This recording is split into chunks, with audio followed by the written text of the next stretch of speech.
Hello friends, welcome to the Tech Listen channel. So friends, today I will talk about Dell's 37.5-inch ultra-wide curve IPS Black liquid crystal display. So friend, Dell announced the release of the U3824DW, a 37.5-inch ultra-wide curve liquid crystal display, and this new display now offers a direct sale price of $1,299 and friend, it features an IPS Black LCD panel that ensures vivid colors and the blacks covering a white color gamut including 100% sRGB, 100% Rex 709, 98% DCI P3 and 100% Rex 709, and then it offers various functionalities such as USB Type-C port with up to 90-watt power supply capability for charging a notebook PC, a 2.5 Gigabit LAN port, power button synchronization to turn on notebook PC in sync with the display, and a KVM switch function. And friend, comes with a resolution of 3840 into 1600 dots,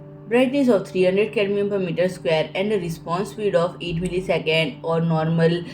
brightness of 300 cadmium per meter square, and response speed of 8 millisecond in normal mode and 5 millisecond in high speed mode. And when it delivers high quality visuals, and it has a refresh rate of 60 Hz, contrast ratio of 2000 jam1, and supports a display color palette of 1.07 billion colors. Its viewing angle is wide with horizontal and vertical angles of 178 degree, and the interface option include HDMI 2.1x2, DisplayPort 1.4x1, USB Type-C into 1, USB Type-C into data only 1, audio output, USB Type-A into 4, and the physical dimensions of the display is 894 by 251 by 443 mm, and it weighs just 13.27 kg. And friend, if you like my video, please do like, share and comment, and don't forget to subscribe my channel and press the bell icon.